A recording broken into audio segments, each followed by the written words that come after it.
Tomodachi to kazoko wa konnichiwa. Bonjour. That's French. Alright, so what I just said was hi to my friends and family. What's up? What's going on? That's the English translation. My translation. Thank you so much for tuning in. Welcome to That's Grace. Remember to like, subscribe, share the video, click the notification bell so that whenever we post, you will know.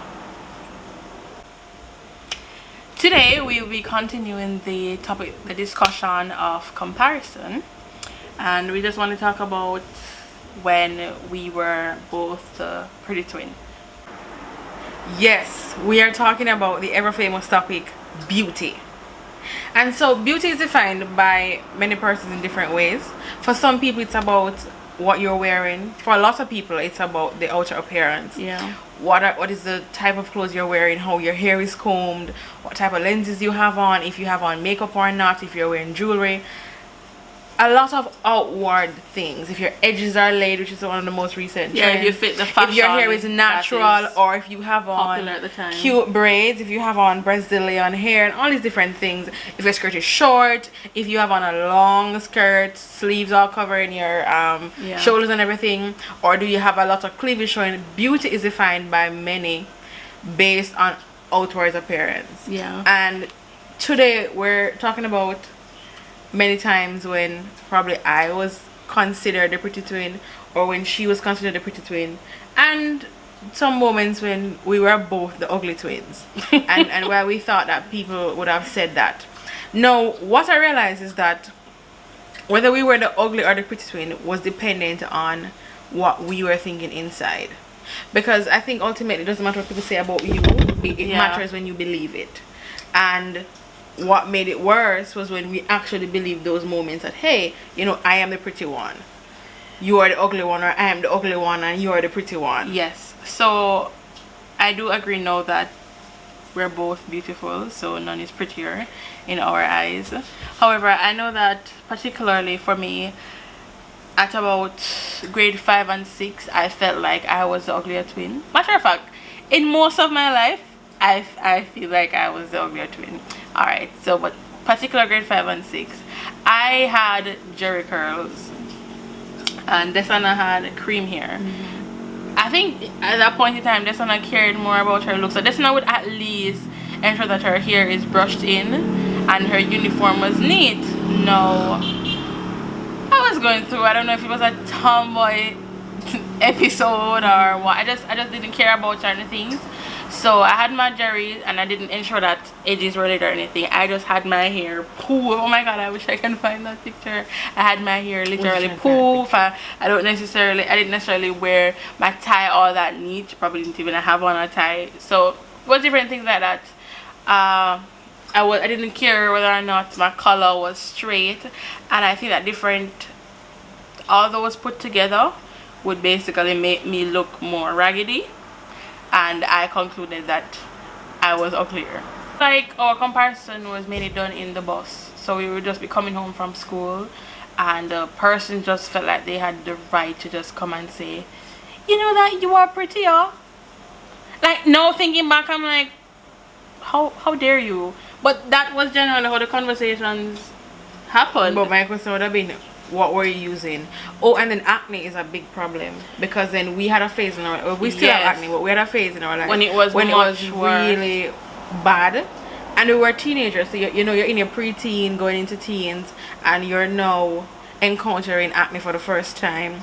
And then the person said, oh, you used to be pretty, or you outgrew your prettiness. When you used to pretty, you know, and the face just looks so now. Yes. So that was a big contributor to whether or do not you remember in primary school, this is hurtful, but you had this particular guy, I remember his name, I was trying, I'm tempted to call the name. He made up a song and it was like, scary, bumpy and hairy, and that was just the song he would sing constantly. Like, everyone in the class knew it, and it was just a very hurtful thing, because how is bump a determining factor in beauty? Scary. And then bump also made you look scary. I don't even know where hairy came in. I guess it just rhymed with bumpy, and he wanted something to finish the rhythm. But that was something that really hurt me throughout primary school. Probably could have possibly been hair on the arm, hair on the leg, which everybody has. No, not everybody has. We never had. Yeah, we never. Yeah, we generally have hairs. Yeah, but I don't know. Can you see them? They're not that pronounced. It is visible. That's not. Your eyes are just used to seeing it. It's not. It is visible. Move.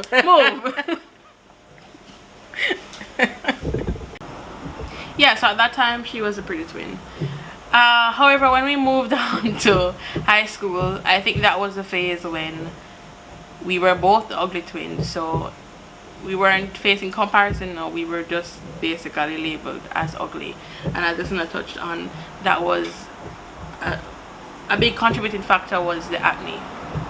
Also, how we were feeling, because when Desanna started high school, I think Desanna went through a period where she was she just didn't care. My no care period Kicked in. Don't care what you think. Don't care what you think I should wear. If I want to wear stripes and polka dots, that's my business. I'm clothed. If you want to catch up your hair every day.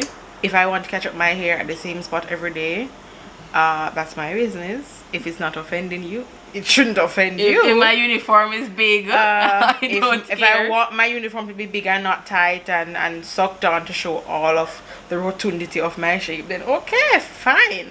But I don't care. If your socks is discolored and not white, I don't care. But that brings us back to what I was saying earlier, that it had to do with where the space you were mentally, why you'd receive information like that. And so I remember in high school, through my no care phase, I was depressed. And so when you're trying to maintain self, your first priority is not to respond to what they're saying.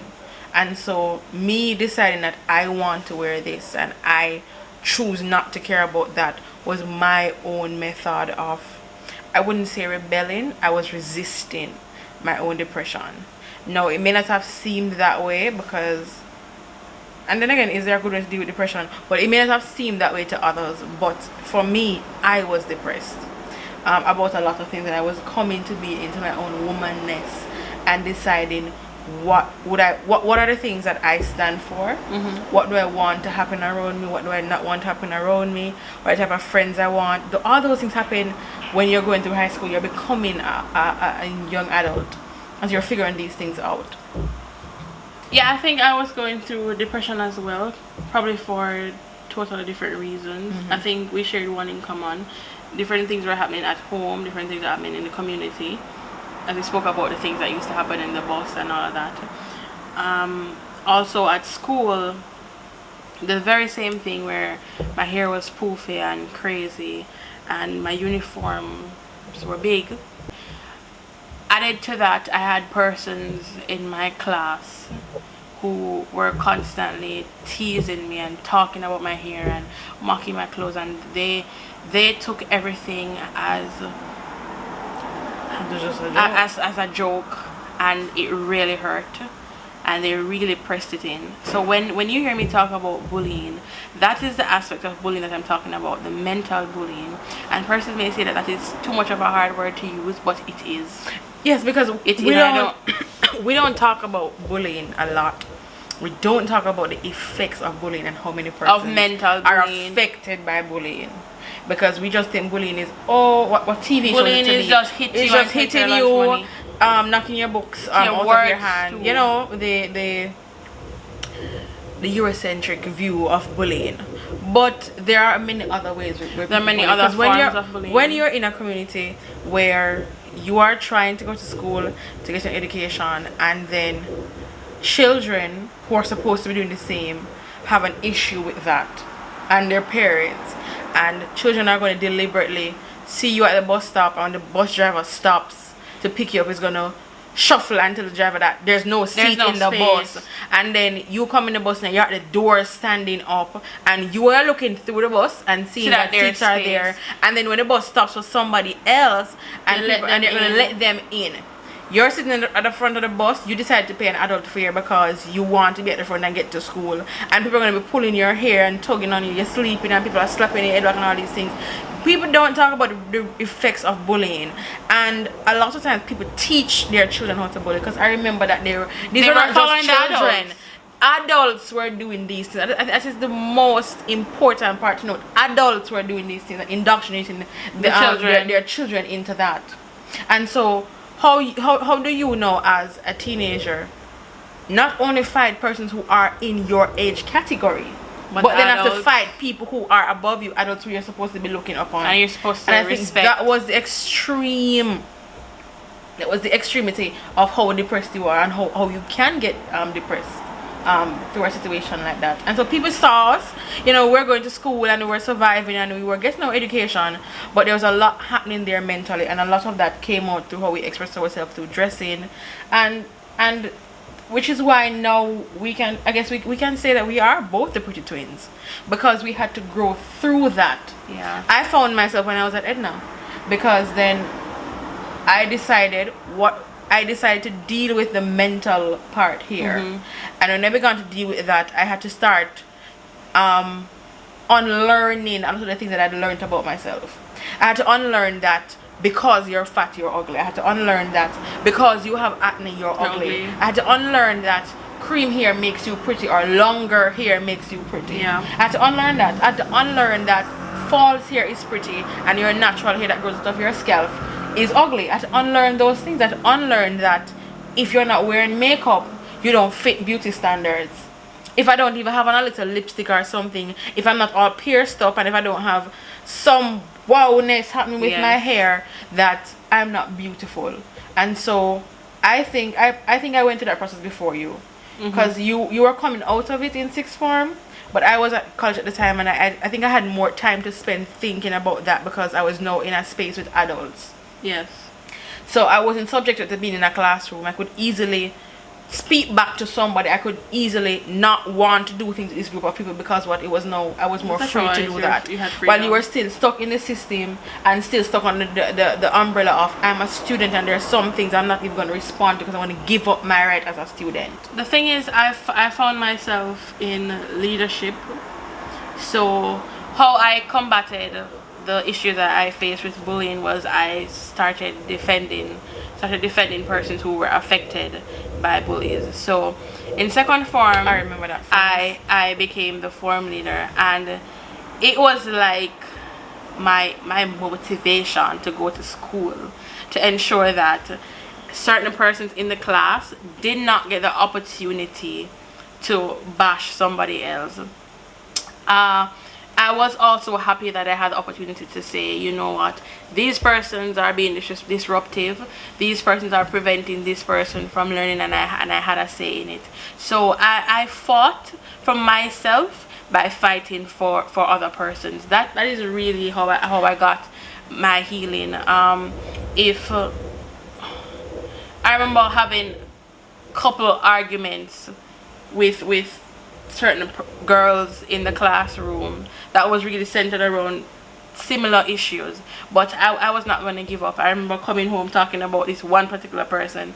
Everybody who lives with me knows that person's name. We will not call it, but everybody knows that name, and that was a really trying time for me, and that took me straight up to fifth form. I was a form leader straight up to fifth form, and this was me just defending. And in that experience of being a leader, it showed me how much impact I actually had, and it showed me that you can actually stand up for yourself. I went through having issues at school where I learned that you have a right as a student. You can write a letter, sign a petition, take it to the principal. I learned that I could do something, and I did not have to take it. And I learned that there are times when the school, the upper heads, they don't know what's going on, but as a student representative, you can do something.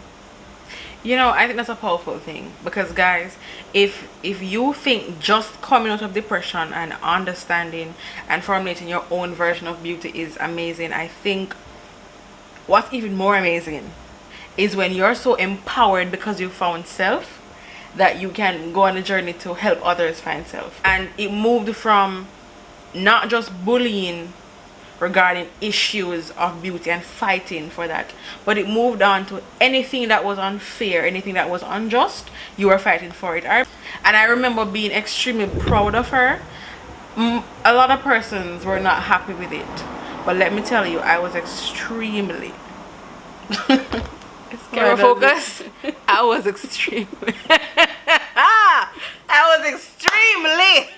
proud of her, and I think that was the defining moment for you. Yeah, because it was that said it doesn't matter your age, your stage, or your name, or any title you have, I'm going to defend. Yeah, and then I think that also contributed to why I'm such a stickler for rules. Because as I said, I strongly believe that they were there for a reason. And I am not the person who think that because you made the rule that you should break it. I don't agree with that.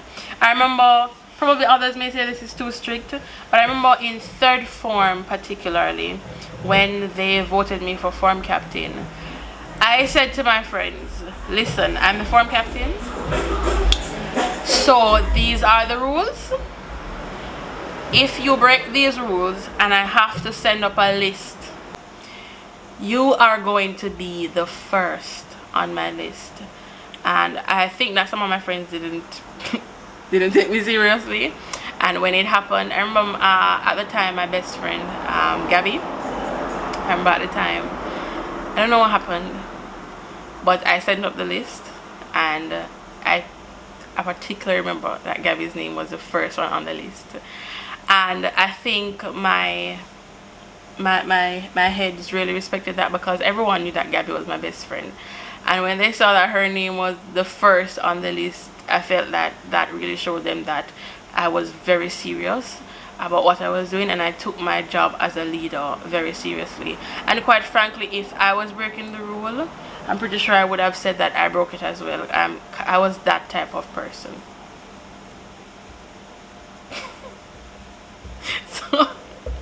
So that just came with me, guys. That just, you see, experience forms who you are. We have a lot more experiences to talk about, but you know, can't give you everything one time. We thank you so much for watching. Stay tuned, we have a lot more things to talk about. And guys, I know it's always fun to come here and talk about fun stuff and talk about comparison and differences, but there are some issues that young persons are facing, and we need to talk about it. Now, if I had to say one last thing to you guys, is to own your beauty. And in order to do that, you have to love self and be honest with yourself, because we know the things about ourselves that we don't love. And you know, maybe all those reasons are valid. Maybe you do need to comb your hair, you know, maybe you do need to, you know, find the shade makeup that fits your face if you're a makeup type of person and look sensible. You know, maybe you do need to figure out what types of jewelries, you know, fits you, what type of clothes brings off shape, different types of clothes. Maybe you need to do that, but you find it, you give yourself time to learn it, and you give yourself time to love you. I remember something that somebody once told me, and it has stuck with me, and I think it will stay with me for the rest of my life. And he said to me that you are so beautiful. If you took the time to stare at yourself in the mirror, it would scare you. And I remember after he said that, I did take time to stare in the mirror, and it has not scared me yet. But I love the fact that he thought that it would scare me. So I know I'm beautiful, and because I know I'm beautiful, when I'm sitting here and I'm talking to you, you can feel that beauty, because what? I'm giving you my essence. Yes, my advice would be to love who you are in that moment, even if you don't have the best outfit or the best hairstyle, because sometimes due to lack of funds we really don't have all the necessary stuff to fix up our face or to fix our hair.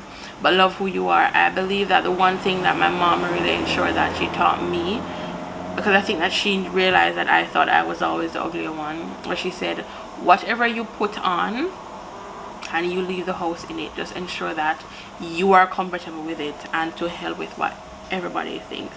And I think probably at one stage in my life I took that a little bit too far, where bit. I would probably just wear any crap and say, well, whatever, I like it, so bite it if you don't like it. But I'm learning, guys. I'm learning. As we said, we're going through a phase, so different things happen for different reason. Okay, see you guys next time. Yes. Extra. What does it give me? The essence. Word up.